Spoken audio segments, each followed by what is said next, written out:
Mungkin bunda-bunda atau sekalian rekan-rekan pernah melihat potongan video salah satu Syekh Dr. Aiman Sued. Ya, beliau termasuk ulama rujukan tajwid sekarang ini. Beliau menyampaikan infirad dalam membaca iqlab itu tidak dipakai atau tidak boleh. Tidak ada. Nah, ini dia. Kenapa? Yang pertama dia miman, mengarah ke huruf mim. Tapi kalau dibaca mil ba'di, nggak ada mengarah-arah ke mimnya.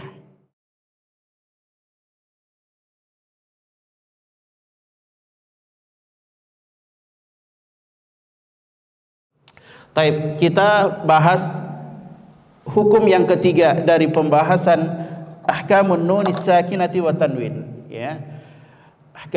Ahkamun nun sakinati wa tanwin. Lin nuni in taskun wa lit tanwini arba'u ahkamin fa khustabini fal awwalul izhar. Kita sudah bahas izhar. Yang kedua wasani idghamun bi sittatin atat, dan yang kedua namanya idgham dengan 6 hurufnya. Kemudian yang ketiga yang akan kita bahas adalah wasalithul iqlab.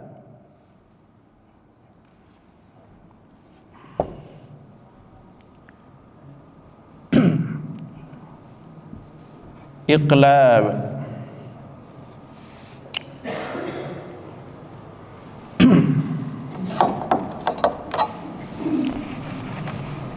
Kita lihat pula nanti apa saja huruf-hurufnya, kemudian bagaimana pula cara membacanya.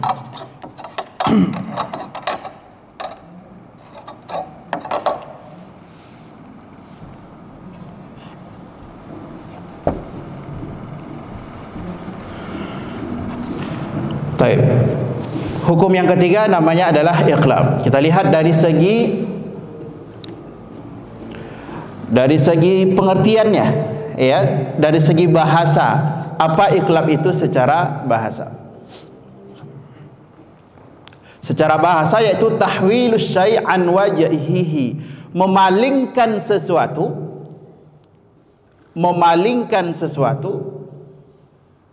itu secara bahasa, memalingkan sesuatu sampai ke arah yang lainnya. Memalingkan sesuatu ke arah yang lainnya. Itu secara bahasa. Sedangkan secara istilah, apa itu iqlab? Iqlab itu adalah ketika nun sukun atau tanwin,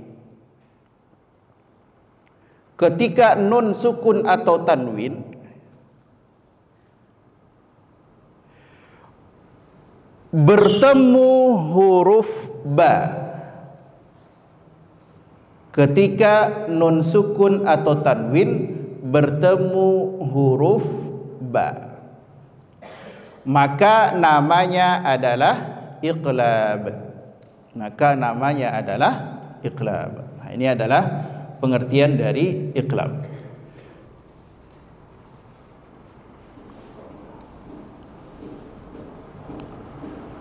Sekali lagi, ketika nun sukun atau tanwin bertemu setelahnya huruf ba, maka namanya adalah iqlab. Baik. Jadi hurufnya ada satu, ya. Maka setiap ada nun sukun atau tanwin bertemu huruf ba, maka sekali lagi nama hukumnya adalah iqlab. Tamam. Kemudian bagaimana cara membaca iqlab juga dijelaskan atau disebutkan secara langsung oleh Syekh Sulaiman Al-Jamzuri dalam syairnya. Beliau mengatakan adalah cara membaca iqlab itu adalah wa ghunna miman thumma nunan syuddida. Mohon maaf, wasalithul iqlabu indal ba'i miman bi ghunnatin ma'al ikhfa'i. Taib. Jadi cara membaca iqlab itu yang pertama miman.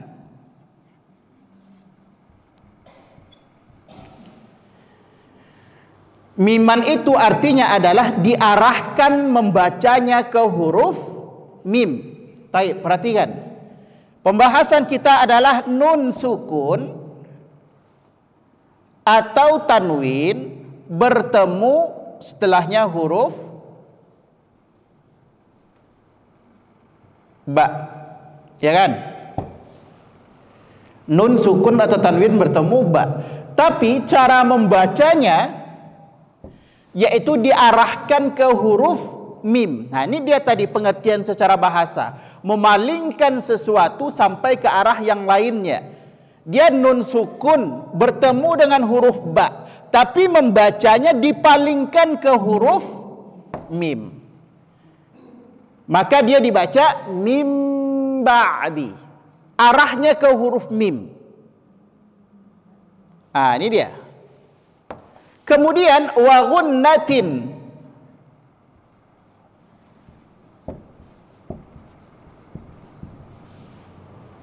Selain yang pertama diarahkan ke huruf mim, yang kedua cara membacanya disertai dengan gunnah atau dengung. Ya, selain dia arah mim, kemudian yang kedua arahkan ke huruf atau ke sifatnya gunnah. Maka bagaimana cara membuktikan membaca sesuatu itu dia gunnah? Pencet hidung masing-masing. Maka mim ba'di itu sampai itu. May ya'mal. Kalau enggak sampai ke hidung bunyinya seperti ini, enggak ada ngaruh ke hidung, dibaca may. Nah, itu salah. Mesti dia tertahan di rongga hidung. Itu bukti dia masuk ke atau terberikan sifat gunnah. Kemudian yang ketiga ma'al ikhfa'i.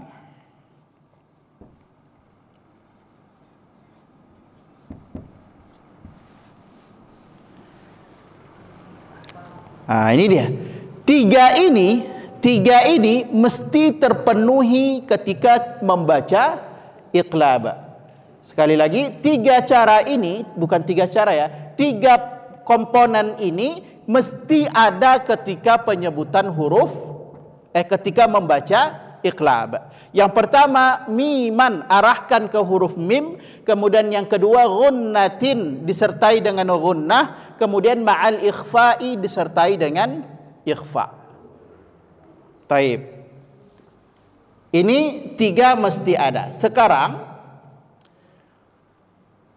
kita lihat ada tiga cara membaca iqlab.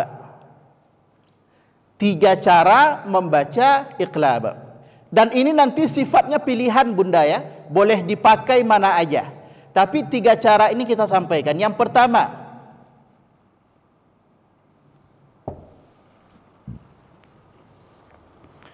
cara membaca iqlab itu nun sukun ketemu ba, namanya intibaq. Ini sebagai penambahan wawasan bagi kita bersama ya. Sehingga nanti ketika ada orang yang mungkin berbeda cara membaca iqlabnya dengan kita tidak buru-buru menyalahkan. Nah, itu kita sampaikan. Taib. Intibak ini apa arti intibak? Intibak itu artinya adalah menempelkan kedua bibir, ya, menempelkan kedua bibir, disertai dengan penekanan. Menempelkan kedua bibir disertai dengan penekanan.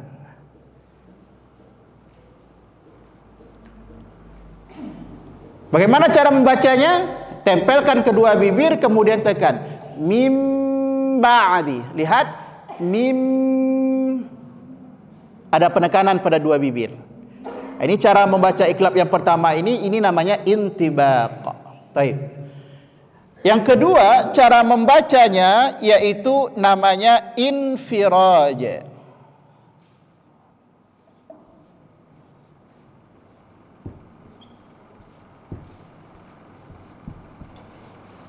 Yang kedua nama cara membaca iqlab itu yaitu infiraj.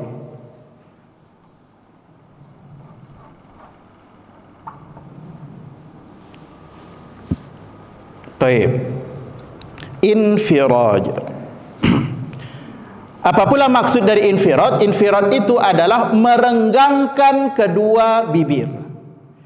Merenggangkan kedua bibir. Jadi kalau yang pertama tadi nempel kedua bibirnya.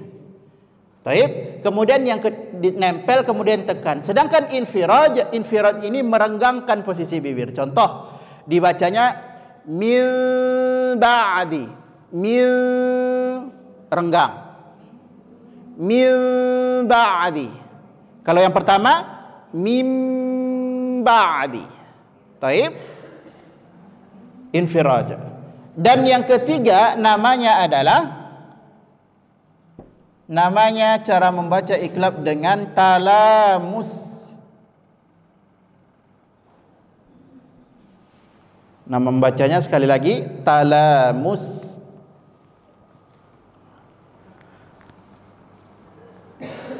Pengertiannya adalah talamus itu menempelkan kedua bibir,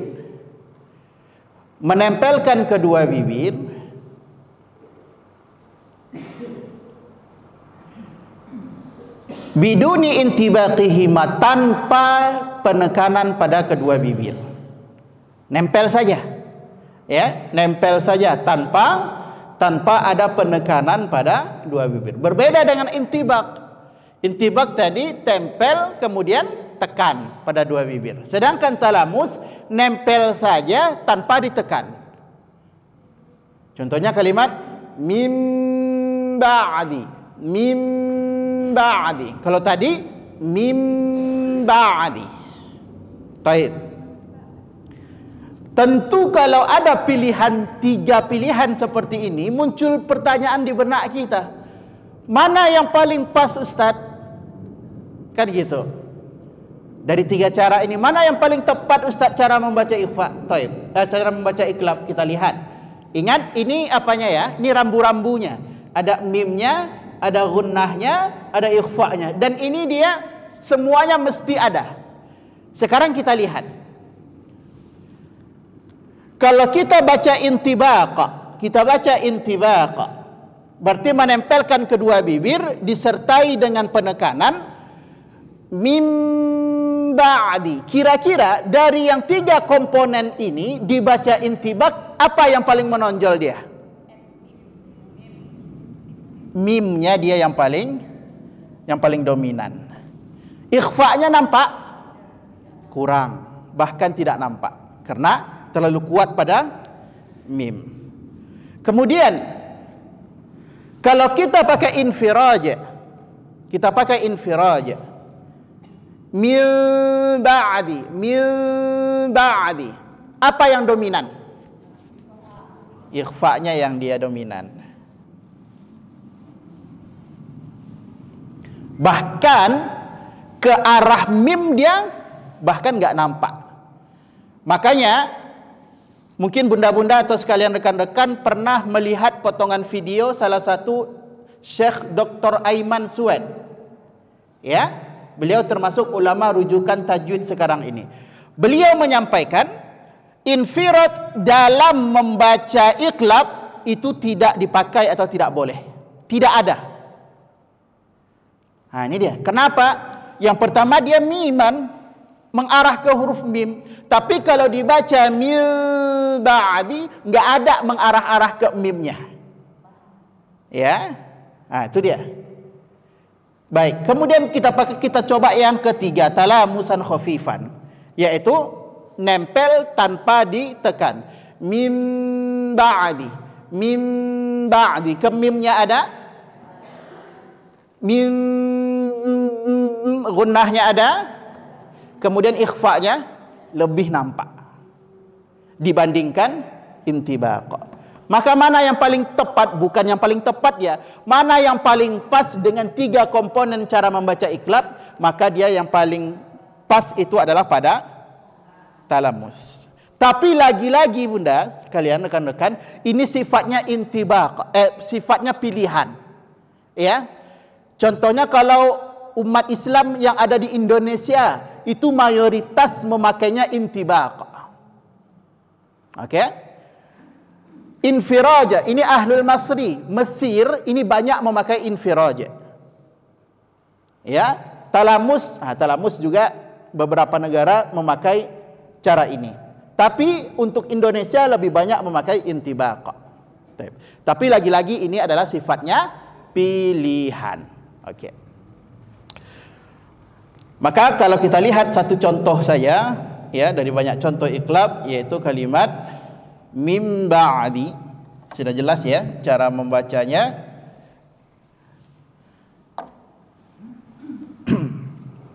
Atau contoh selain mim ba'di yang pakai tanwin apa? Bisa dicari coba. Tanwin ketemu huruf ba. Kafirim bih. Tamam. Kafirim bih.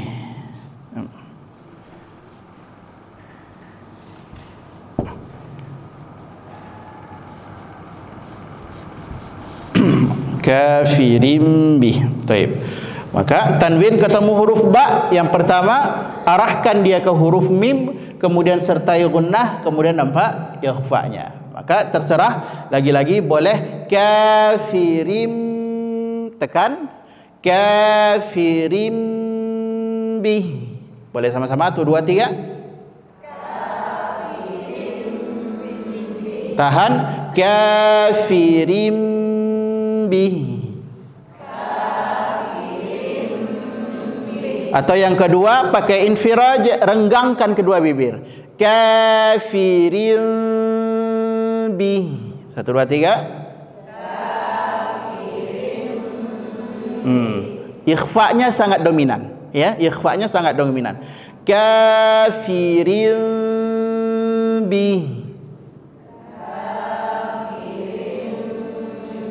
Kemudian yang ketiga tempel saja tanpa ada penekanan. Kafirim bih.